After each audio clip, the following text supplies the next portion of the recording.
তৎসৎ ওং তৎসৎ ওং তৎসৎ। ওং নমো ভগবতে বাসুদেবায়। ওং নমো ভগবতে বাসুদেবায়। ওং নমো ভগবতে বাসুদেবায়। গুরু ব্রহ্মা গুরু বিষ্ণু গুরুদেবা মহেশ্বর গুরু সাক্ষাৎ পরম ব্রহ্ম তস্मै শ্রী গুরুভে নমঃ। হে কৃষ্ণ করুণা সিন্ধু দীনবন্ধু জগৎপথে গোপেশ গোপিকা কান্ত রাধাকান্ত নমস্তুতে।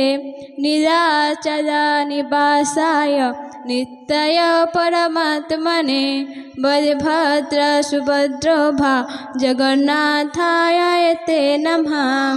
तप्त कांचन गौरांगी राधे वृंदावनेश्वरी वृषभानुसुते देवी प्रणमामि हरिप्रिये। नमो वृंदाय तुलसी देव्यै प्रियाय केशवस्य विष्णुभक्तिपदे देवी सत्यवते नमो नमः। श्री कृष्ण चैतन्य प्रभु नित्यानंद श्री अद्वैत गदाधर शिवासादि गौरभक्तवृंद। हरे कृष्णा कृष्ण कृष्ण हरे हरे हरे राम राम राम हरे हरे। अथ श्रीमद्भागवत गीता द्वितीय अध्याय 23 नंबर श्लोक। नैनं छिन्दन्ति शस्त्राणि नैनं दहति पावक न चैनं कन्दयत्यापो न शोषयति मारतः। अर्जुन, शास्त्र आत्मा के केन छेदन करते पारे ना, अग्नि दहन करते पारे ना, जल आर्द्र करते पारे ना एवं वायु शुष्क करते पारे ना। चतुर्थ अध्याय 7 नंबर श्लोक। इस श्लोके भगवान बोलें यदा यदा हि धर्मस्य ग्लानिर्भवति भारत अभ्युत्थानं धर्मस्य तदात्मानं सृजाम्यहम्। अर्जुन, যখন যখন পরম ধর্ম পরম আত্মার জন্য হৃদয় গ্লানিতে ভরে যায় তখন আমি অধর্ম বৃদ্ধি উদ্ধারের পথ দেখতে পাওয়া যায় না, তখন আমি আত্মার স্বরূপ রচনা করি। चतुर्थ अध्याय 11 नंबर श्लोक।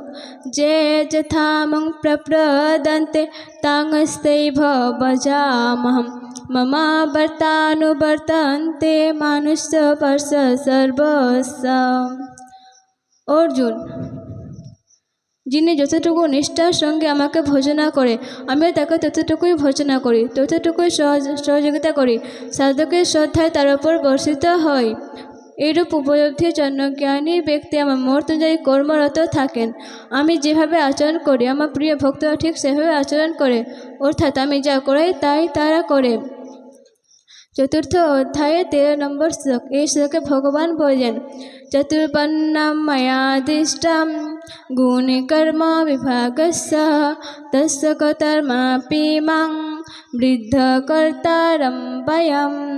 চতুর্বর্ণম ময়াদিষ্টম মানে 4 বর্ণ রচনা করেছি আমি। তাহলে মানুষকে 4টি শ্রেণীতে ভাগ করা হয়েছে। শ্রীকৃষ্ণ বলেন গুণ কর্ম বিভাগস্য, গুণের আধারে মানুষের কর্মকে 4টি শ্রেণীতে ভাগ করা হয়েছে। গুণ এখানে মানদণ্ড। তামসিক গুণ সজ্জিয়ে থাকলে আলস্য প্রমাদ প্রবৃত্ত না থাকাই স্বাভাবিক। ও কর্তব্য যেন তার থেকে নিক্ষম হতে অক্ষম হবে। এরূপ অবস্থায় সাধন আরম্ভ হবেই বা কী করে? আপনি যদি কর্মের জন্য পর্যন্তশীল হতে চান তাহলে ঘন্টা 2-3 আরাধনাতেও বসুন। 10 মিনিটের জন্য একাগ্রচিত্ত হতে পারবেন না।